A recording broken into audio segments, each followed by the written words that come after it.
Edun Affair, good morning. Welcome to Menw. This is a daily message based on the ancient Khametic scriptures and sage writings that have been left behind. Medw means word. Menw means daily. So you have the noun and you have the descriptive that follows. And so you have Medw, Menw. And this is part of our Shenu living philosophy, believing that it's important to incorporate and live by these sacred words that have been left behind by the sages because of the fact that they are, for the most part, timeless. I hope you all are going to have a wonderful day. Let's claim that today, and let's walk into the rest of the day. And so, listen, I want to share a story with you. Somebody was telling me about how he was constantly running into his ex. Okay? He said, I just can't get around it. I'm always running into her. And so the thing is, they've been apart for 10 years. And my question that I had was, all right, so why would you choose to move 2 blocks away from your ex if you don't want to run into your ex? You live in a fairly sizable city, and instead of moving even to the other side of the city or out of the city, you move 2 blocks away. Your choice. She was settled first. She got resettled first, and then you chose a place 2 blocks away. And you're complaining about running into her. We all have choices in life. And our life revolves around the choices that we make. We're going to examine the very first line in the oldest book of instructions. People think the oldest book of instructions is the book of Ptahhotep. No, it is the book of or instructions of Prince Harjadef. The first line that we're going to look at today,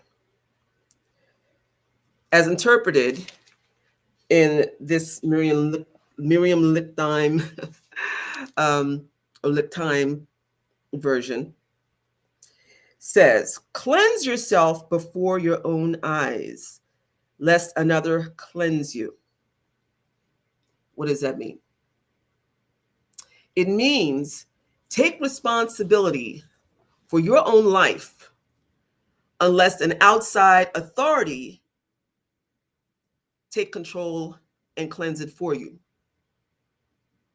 So we hear a lot about cleansing in our community, a lot. We're in the midst of another cleanse right now for the 2025 year, and we'll be going until February 2nd. So we started January 2nd, we're going to February 2nd.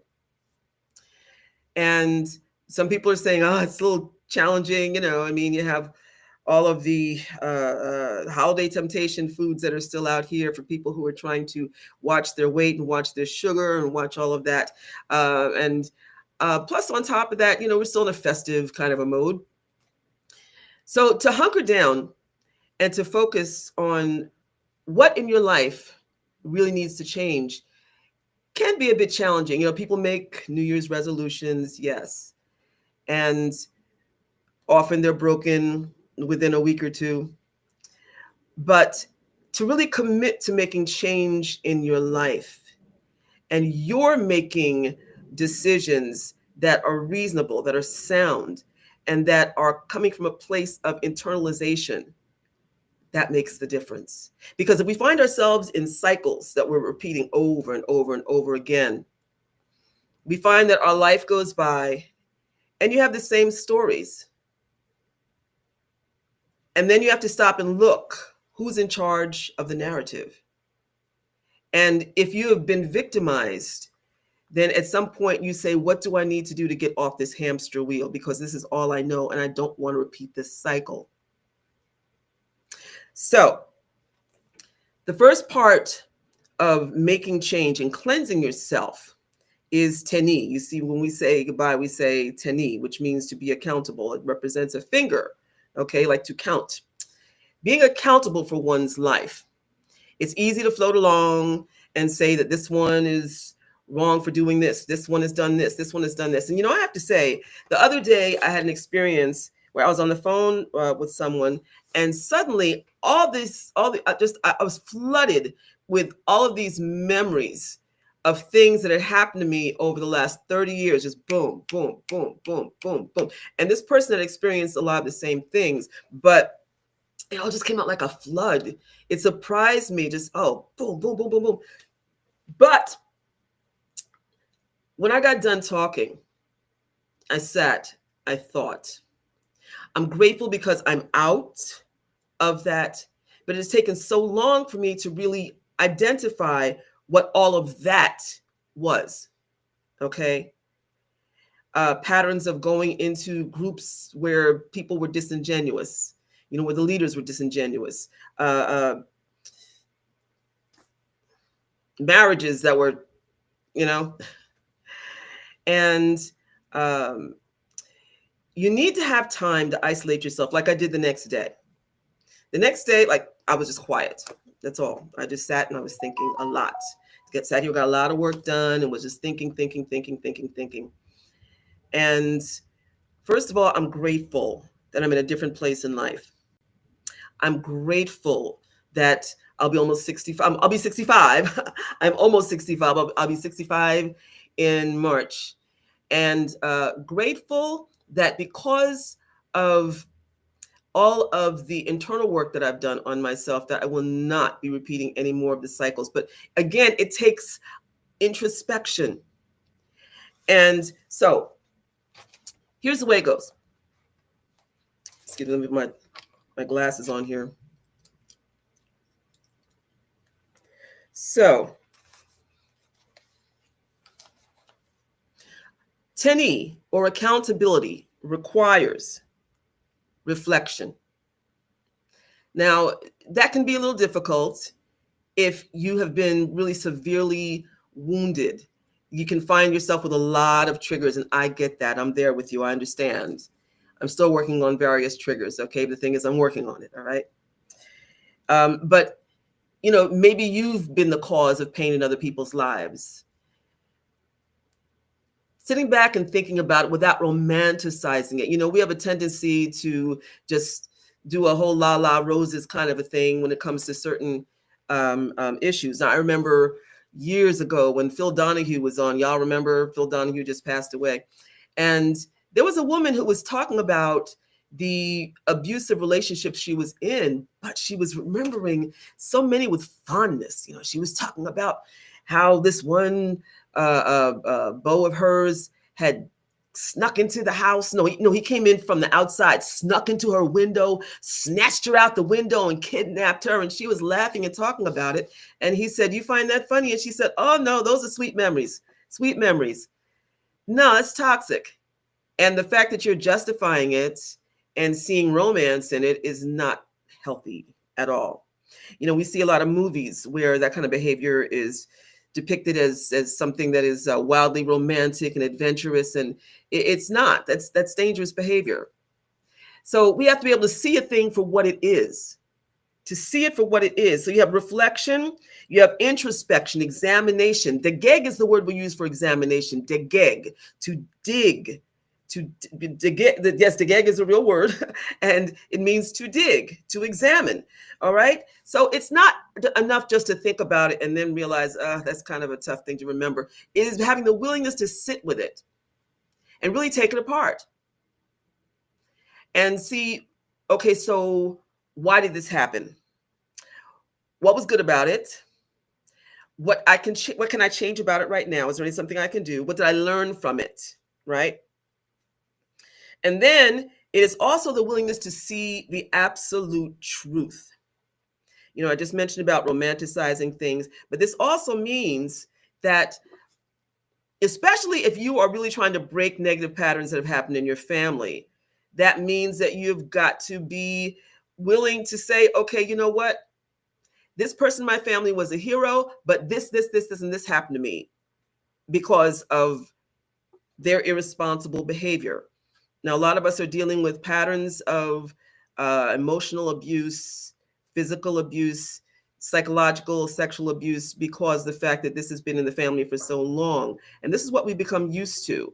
But at some point, somebody has got to say, no, I'm not doing this. I'm not doing this. And when you become that person, that means that you've got to be brave enough to stand on that. Because listen, 9 times out of 10, then you're going to become a target.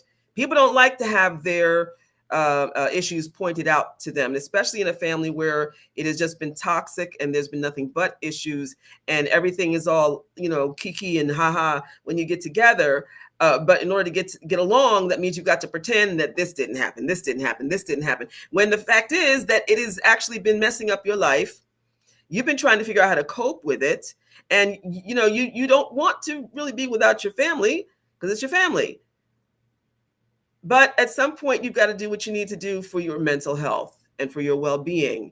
So it may mean that you have to step away for a little while in order to get yourself together and to be able to stand on your truth and in order to be back around them. Maybe they won't want to be around you. You have to handle that too. But at least you're standing on your truth and at least you're healing, okay? Because that's what's really important. You may find that it may take some years later, the family may come to a new place of reckoning and wanting to help resolve these issues within the family. And also because of the fact that they want you back.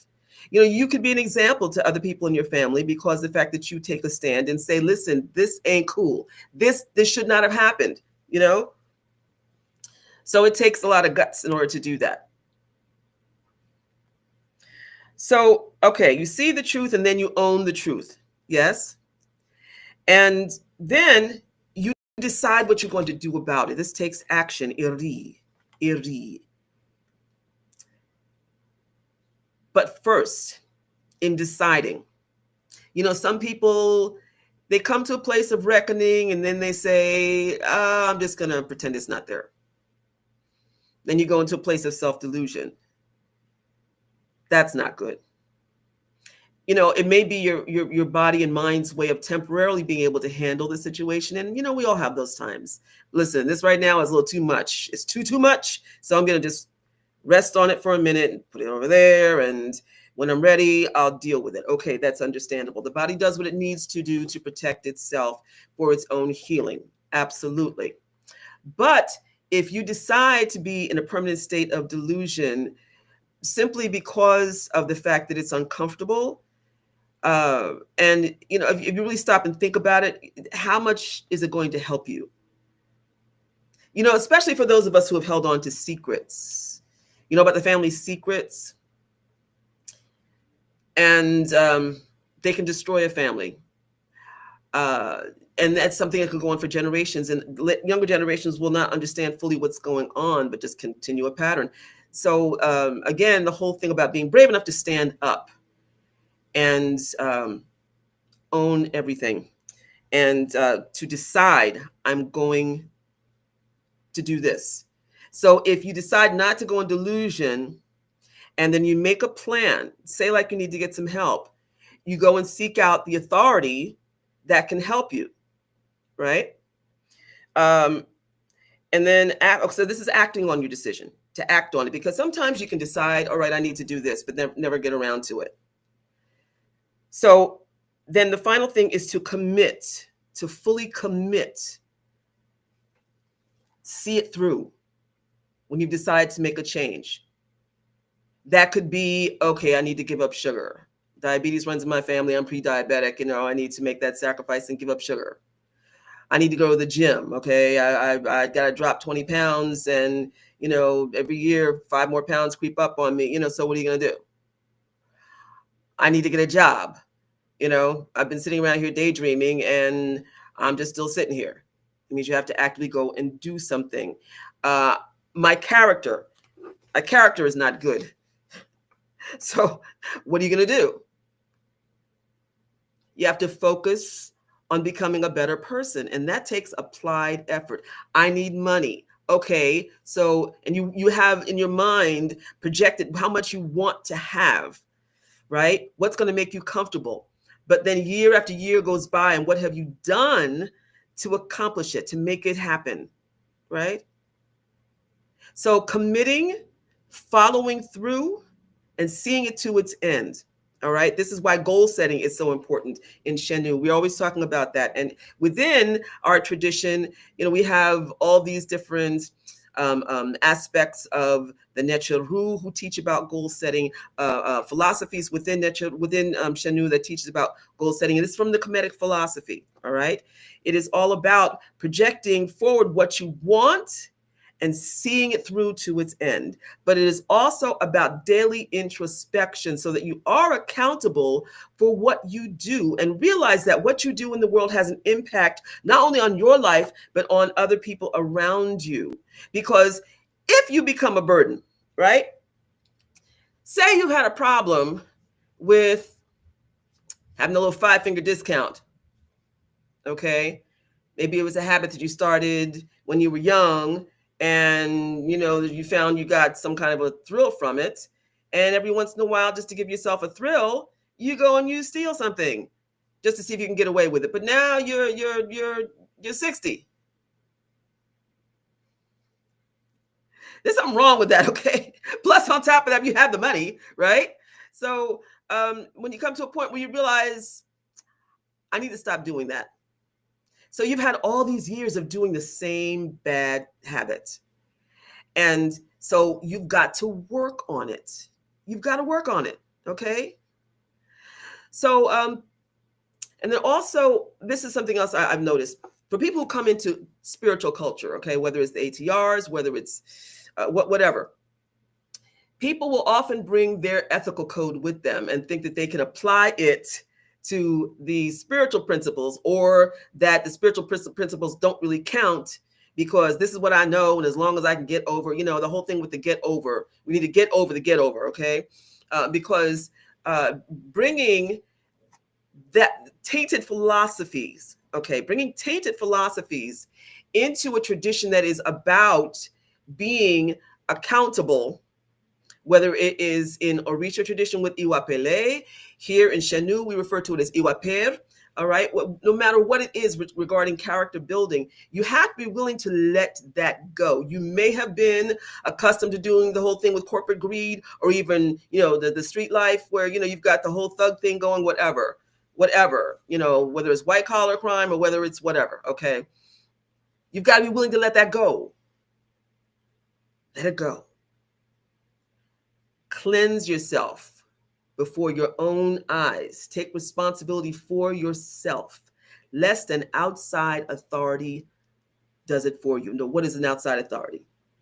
So you're constantly doing things illegal, then right away, that's the law, okay? That's one outside force. You may find yourself before a judge, you may find yourself in prison, you may find yourself, dealing with all kinds of other things, all right? And of course, we live with natural law. People think that natural law does not catch up with you, but it does. It does. Then you've also got the hospitals. So if you're not taking care of yourself, your body, your doctor tells you you've got high blood pressure, but you're still doing things that are causing you a lot of stress. You're eating the wrong things, and also, you're just basically just completely disregarding everything the doctor told you because you feel that you know best, or because it's going to be too much work to just change things, or because you're just used to doing things a certain way. Then it's going to catch up with you and you might find yourself in the hospital. All right. So another outside authority is hospital, physician. And again, it's a matter of choice, because there are people who go into hospitals, they find out a certain thing, and then they'll just leave. I knew somebody who had a stroke. And as soon as he was able to, he signed himself out of the hospital because he didn't want to be in the hospital. But then ended up back in the hospital with another stroke because he didn't change anything. Okay. And then ultimately died from a stroke. We all have our choices. Okay. Because even after you have an outside authority that takes control of the situation or tries to, how you act within it is up to you, okay? Then another outside authority, the psych ward. Now, if you completely are going out of the realm of reason, you've got some issues, and you end up becoming a problem, then that's where you may end up Okay. Now, I'm not saying that this is true for anybody who goes to a psych ward. Some people are aware of the fact that they are just completely just blown out. Their system is shot. They need to have some place where they can be nurtured back to reason and to safety, feeling safe. Okay. But for others, if you know, we all know, for people who are just like really out there, and the point of this all is that you don't want to end up going beyond the pale in any way, whether you're talking about with the law, whether you're talking about with the hospital, whether you're talking about, with your emotional well-being. You want to get hold of it and take responsibility for yourself over your own life. And so, oh yes, also your family. If it gets to the point where you just are an adult that is not willing to take responsibility, you're used to just what's the word? You're used to your family just handling everything for you, and you never let yourself get to a place of maturity. And people just expect, oh, well, that's just how they are, so yeah, they can't take care of themselves. And that's, if it's become a comfortable thing and people choose not to, why? Because they're always being rescued by XYZ family members, because it's assumed that they're just not mature enough to take care of themselves, and now they're 54, So is it a matter of you're choosing to retreat from life, you're choosing to not get out there and do what's necessary for you to stand on your own feet? Or is it a thing where you truly can help yourself? This is for people who are in a place where they can and choose not to. And then the question is why, and what will you do at this point? Cleanse yourself in your own eyes, lest an outside authority do it for you. And why should you? Because you do matter. Your physical, mental, and emotional and environmental well-being all matter. And so cleansing should take place on all of those levels: physically, environmentally, emotionally, mentally, and spiritually. And spiritually. That's our lesson for today. We'll go into verse 2 tomorrow. And, the thing is, when you're holding yourself accountable for things, that also means that you can forgive yourself for a lot of the things that you've done. Don't beat yourself up over things, especially when you have tried your absolute best. Listen, life does not come with a map. And living it is the only way that we get to find out what really is and what isn't. There's certain information you can get in a book, and other things that you can't. It's just a matter of being able to be willing to live your life, because it's worth living. Divine Netshuru, Divine Limitless Creator, we thank you so much for this day, for this time, and for your infinite grace and insight and mercy and strength and power and majesty, and for everything that you are to us. We ask that you would continue to love us and protect us as we are here on this earth journey, as we are working to become better people so that we can work together on this planet, because we cannot live here alone. Duau, Amen, Imenit. Atef, I see you. Give thanks and praise.